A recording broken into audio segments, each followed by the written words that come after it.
भगवंत गुरु चतुर नाम बबुए, जिनके पद बंधन किए नासत विगत हमें, संतन यह निर्णय मत पुराने बिहार, भजने बोलो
गोस्वामी पाद अपनी असमर्थता प्रकट करते हुए कह रहे हैं, मेरी बुद्धि बहुत छोटी है, संसार में लगी हुई है और भगवान का अपार चरण,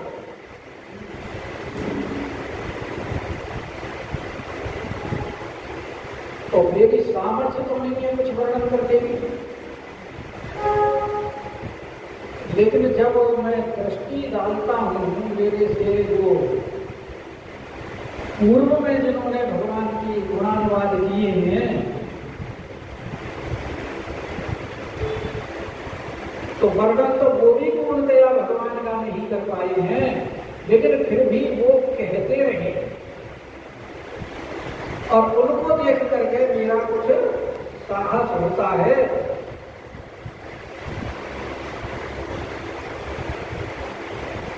क्योंकि सबसे बड़ी सामर्थ्य तो वेद ने दी है।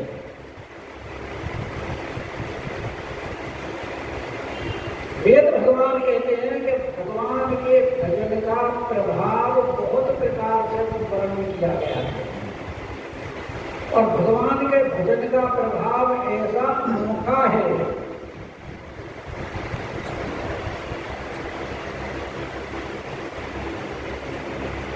और बड़े विस्तार से कहा गया है।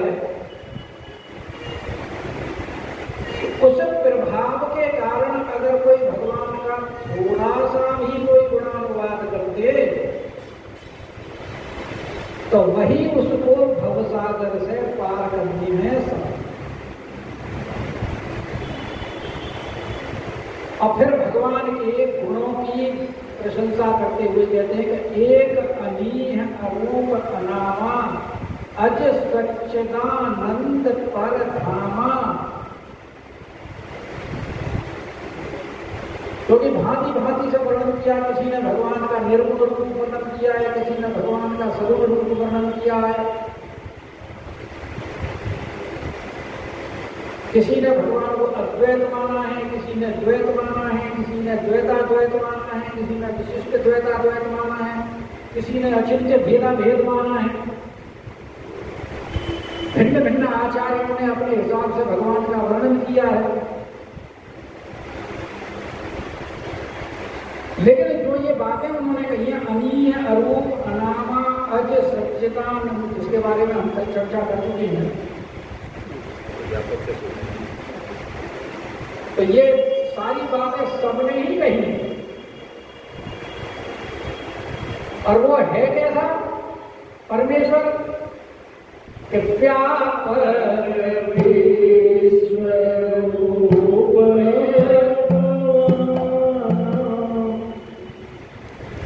वो समस्त संसार में व्यापक है।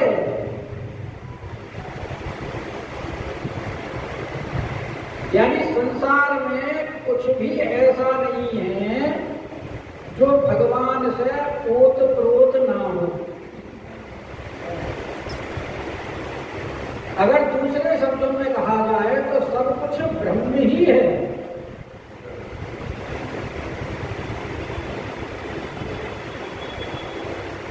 इसीलिए ईशावास्योपनिषद कहता है, ईशावास्य इदं सर्वं यत् किंचित जगत्यां जगत।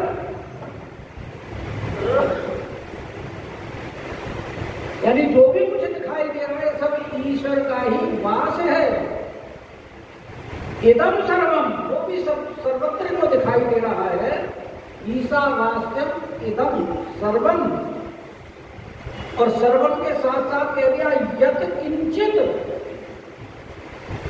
जगत्यां जगत, संसार में जो कुछ भी है, जो दृष्टि पथ में है या जो नहीं है,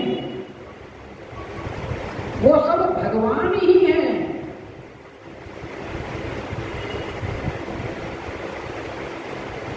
और इसीलिए वो गीता में भी कहा है भगवान ने कि जो मेरे स्वरूप को जान जाता है,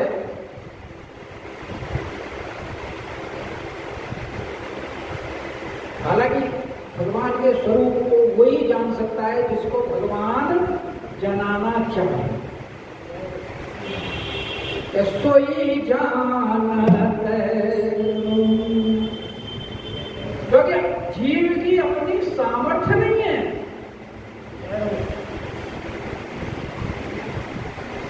सोई जानत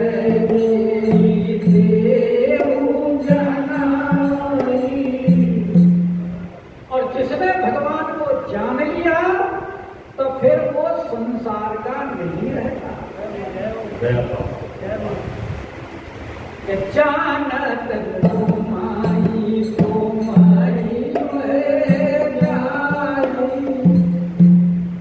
इसलिए गीता कहती है कि यो मां पश्यन्ति सर्वत्र, और सर्वं च मयि पश्यति, जो मुझे सर्वत्र देखता है और सब में मुझे देखता है, तेषाहं न प्रणश्यामि और सच में न प्रणश्यति। मैं उससे छुपा हुआ नहीं हूं और वो मेरे से छुपा हुआ नहीं है।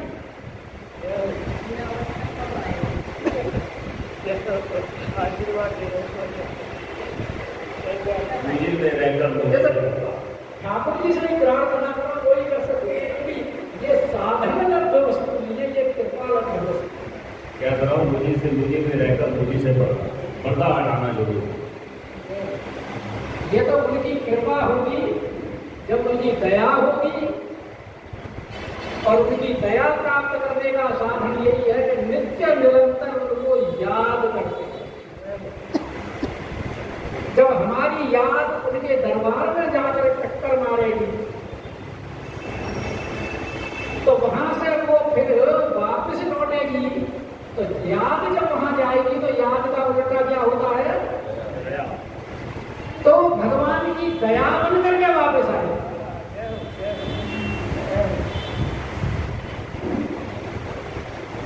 तो भगवान को याद करने के सिवाय और कोई उपाय या साधन नहीं है।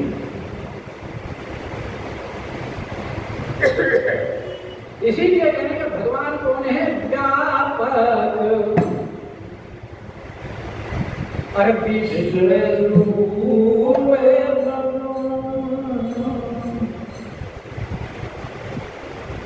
विश्वरूप भगवान है, यानी समस्त संसार ही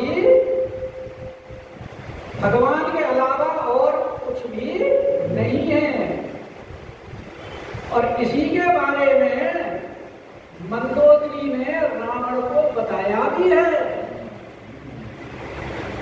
लंका कांड का मेरे ख्याल से 14वां नंबर है, देखना जरा दोहा।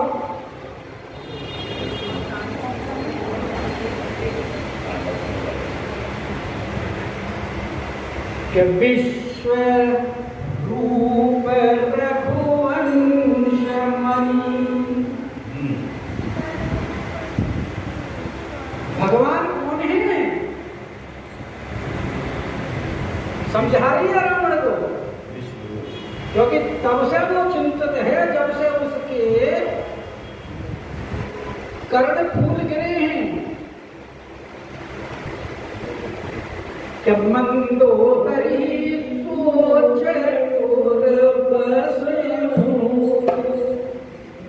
और जब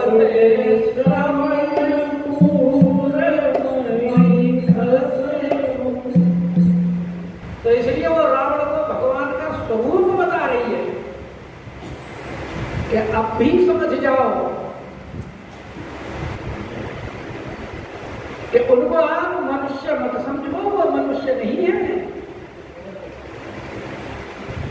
जानी मनुज जनी हट मन धरहु। कौन है वो? कि विश्व रूप रघुवंश मणि और करहु वचन विश्वास।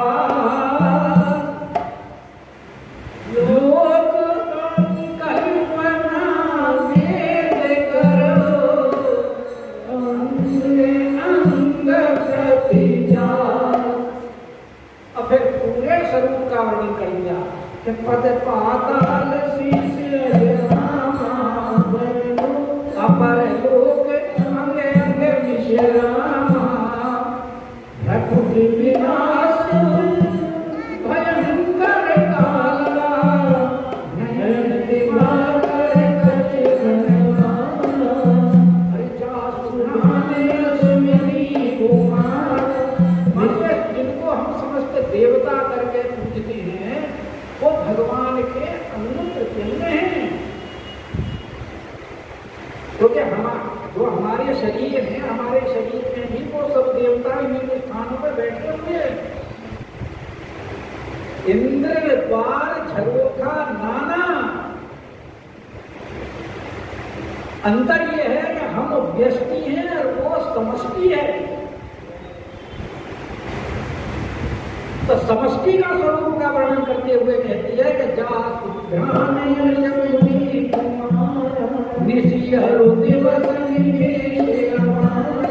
श्रवण निषाद समेत बखानी मारुत श्वास निगम निज नानी अधर लोक जम दसन कराला माया हास बाहु निगलाला आनन अनलय मुखति कीहा उत्पति मारन करे समीरा रूप राजी रचना दस मारा हस्ति से सविधान सितारा उदर उदरि जन को अपना जग में प्रभु का बहु करना अहंकार शिव पुत्री।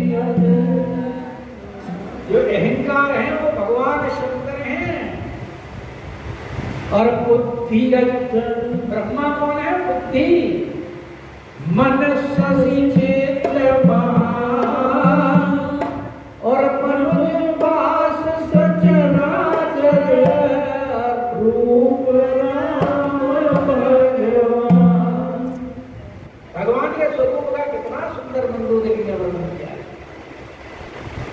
ऐसे वो व्यापक और विश्वरूप है और भगवान है।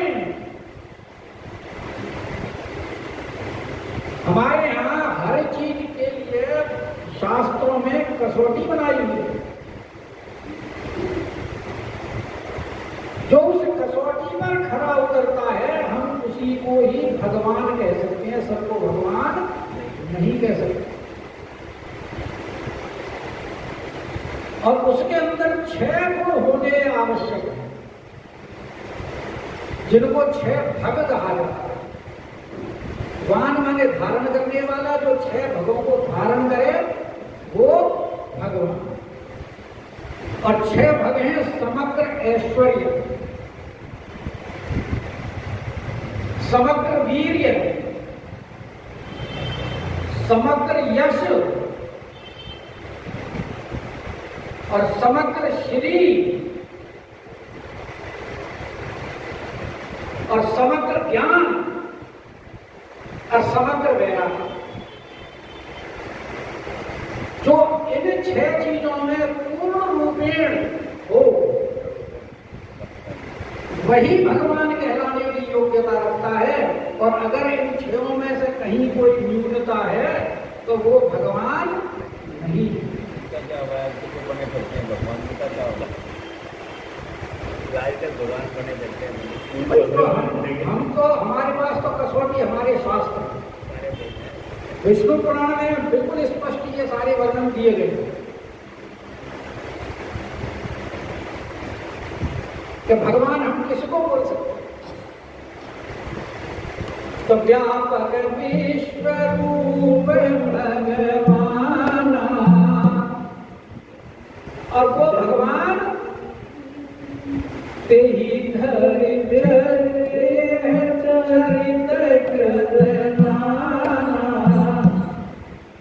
और वो दिव्य शरीर धारण करके और नाना प्रकार की लीला करता है। ते ही धरि दे, उसको देह धरने की आवश्यकता नहीं है और ना ही किसी प्रकार के कोई चरित्र करने की आवश्यकता है। लेकिन वो शरीर धारण करता है दिव्य, हालांकि 5 भौतिक शरीर नहीं होता, उसका दिव्य शरीर है भगवान का। दिव्य शरीर धारण करते हैं और बाल लीला करते हैं, प्रौगट लीला करते हैं, युवा लीला करते हैं, राजा की लीला करते हैं, असुरों का वध करते हैं, नाना प्रकार की लीला करते हैं। तो ये किस लिए करते हैं? सो केवल भगवान का कोई स्वार्थ है क्या ये करने का?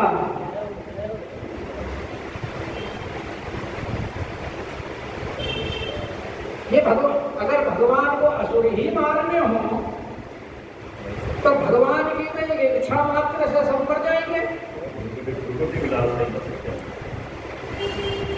और उनको तो आने की आवश्यकता नहीं, किसी को भी आदेश कर दें। सुग्रीव ने जो अपनी आशंका प्रकट की, महाराज जानी न जाई निशाचर माया, काम रूप के कारण आया, राखिय बांधि कोई तो भगवान बोले भाई तुम्हारी बात तो ठीक है, लेकिन इस चीज का तुम भय मत करो। क्यों कि जग सखा निशाचर चेते लक्ष्मण और हनन करने में भी ज्यादा टाइम की आवश्यकता नहीं है। निमिष माऊ,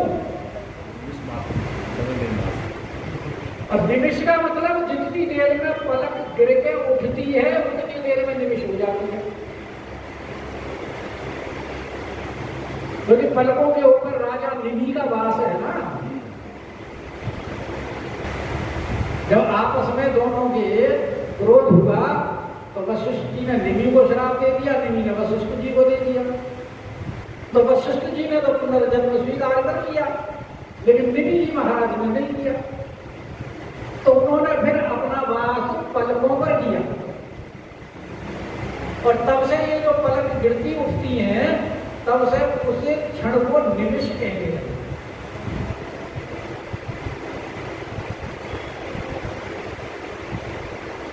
इसीलिए जब राम जी और जानकी जी जब मिले हैं पुष्प वाटिका में, तो उस समय पर दोनों की दृष्टि मिली है। तो वहां गोस्वामी ने लिखा है निमिषित तजे दिगंचल, कि भाई अब हमारी ये कुल की कन्या हैं और ये राजकुमार हैं और इन दोनों का प्रेम प्रसंग चल रहा है, तो हमारे यहाँ स्थान की अब आवश्यकता नहीं है। तो वो दूर हट गए और दोनों की फिर पलकें झपकी ही नहीं है, अपलक देखते रहे। फिर हम यही लौट करके आते हैं। क्या आज तेरा शब्द है तो आज का खाना है।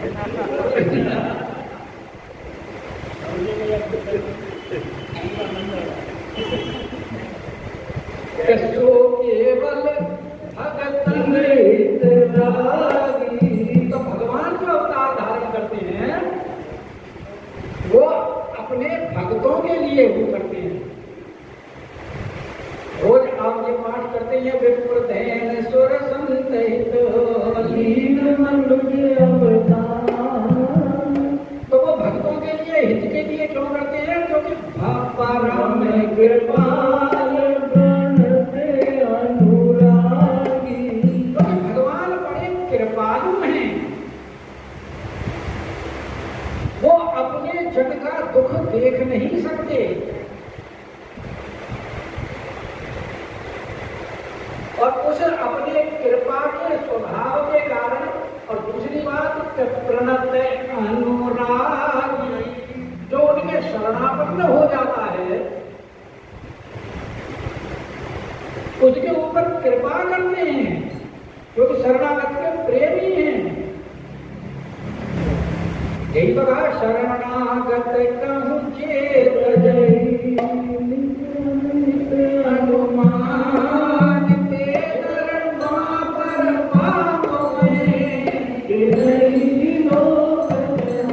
और कह दिया कोटि विप्र बदला गई जाऊं। अगर किसी को करोड़ों ब्राह्मणों के वध करने का भी अगर पाप लगा है, भगवान को तो एक ही ब्राह्मण के वध का पाप लगा था, तो वहां वो आप 22 कुंडों में जो स्नान किए वहां एक कुंड ऐसा नहीं था जिसमें ब्रह्महत्या जो बचाती है रामेश्वरम एक ऐसा। और भगवान कहते हैं कि कोटि विप्र बदला गई जाऊं, आए शरण तजहु नहीं ताऊं, सन्मुख होई जीव कोई जबई, और जन्म कोटि अघना सही कवई। शंकरदेव प्रपन्याय तवास्मीति च याचते, वाल्मीकि रामायण। अभयम सर्वभूतेभ्यो ददाम्यम तद्व्रतम मम, ये मेरा व्रत है कि सर्वभूतों से मैं उसे अभय कर देता हूं, लेकिन एक बार मेरी शरण में आए तो सही। तो इसलिए कहते हैं कि परम कृपाल प्रणत अनुरागी, और जेहि जन पर ममता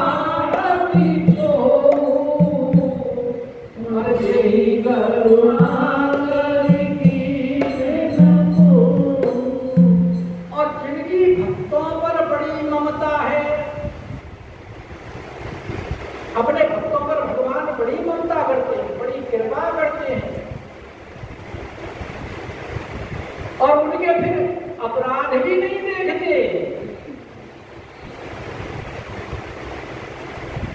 ना उनके ऊपर कभी क्रोध किया, जेहि करुणा करी कीन न ओहु।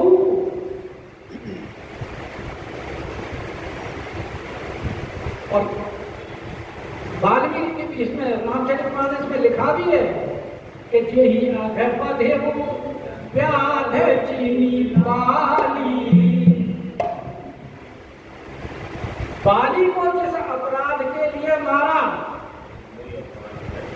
क्या कहा था? अनुज सुता भगनी सुत नारी, 67 कन्या समये चारी, इन्हीं पुत्रस्ति विलोकत जोई, करताई बदे कछु तो यही अघ बधे व्याध जिहि बाली और सोई सुकंठ पुनि कीन उजाली और सोई कर दूत विभीषण केरी और सपने सोई न राम ये वही विभीषण जी ने तेरा हमको क्षमा कर दिया और भगवान उनकी प्रशंसा कर रहे हैं राज्याभिषेक के समय।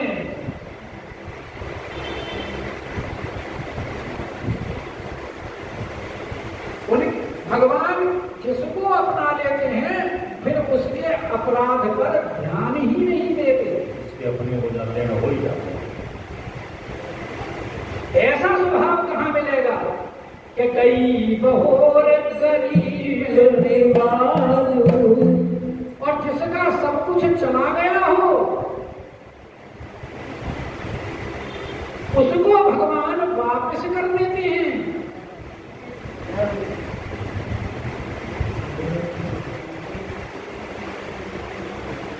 देखो सुग्रीव का राजपाट सब चला गया था तो वापस किया भगवान ने,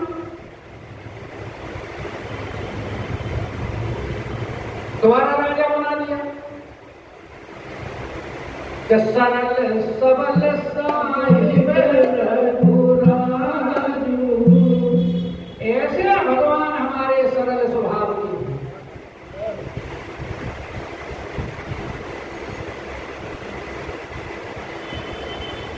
अहिल्या का तो सब कुछ ही चला गया था, शिला बन गई थी,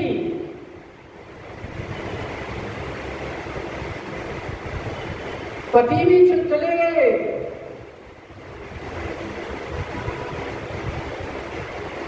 और जब विश्वामित्र जी के साथ में आए हैं पूछा ये आश्रम निर्जीव कैसे है,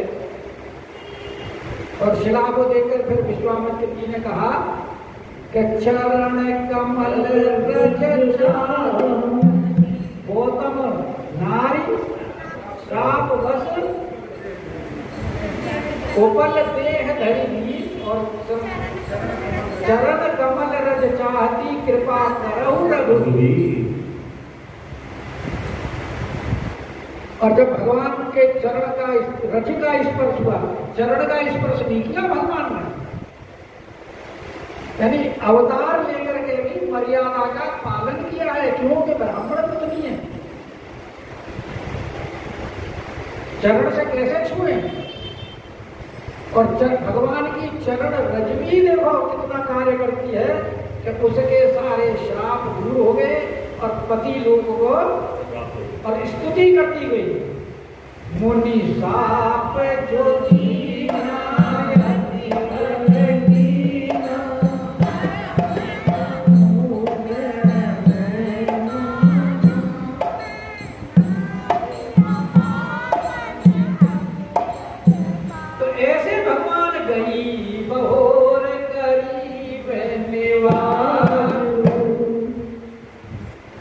अच्छा, जनक जी महाराज भी तो बैठ गए थे शांत होकर के, बोले वीर विहीन मही में जानी। मैंने तो ये समझ के अपने व्रत लिया था कि कोई ना कोई तो आकर के इस धनुष को तोड़ेगा, लेकिन अब भाई तो अपने अपने घर जाओ। मुझे लगता है कि यहाँ ब्रह्मा ने इनका व्यवहार लिखा ही नहीं। और फिर वहां भगवान ने उठ करके उनका संताप दूर किया, धनुष तोड़ के, और इतनी लाघव से तोड़ दिया जैसे कि सारे मिलकर के नहीं, उठाना तो दूर, उसको सरका नहीं पा रहे थे। और भगवान ने लेट चढ़ावत खेचत गाढ़े ताहु न लखा देख सब ठाड़े।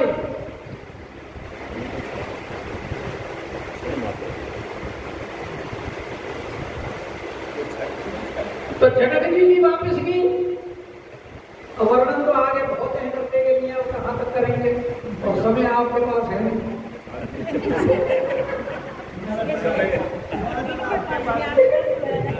आप बात तो समय समय कल परसों आप वृंदावन चले जाओगे, इसको पूरा करो। कहाँ पहुँचे? बोल वृंदावन बिहारी लाल की बोलिए राजा रामचंद्र महाराज। भाई अब ऐसा है, हमारे पास अब खुला समय है क्योंकि दोबारा शुरू हो चुकी है, हमें कोई दिक्कत नहीं है।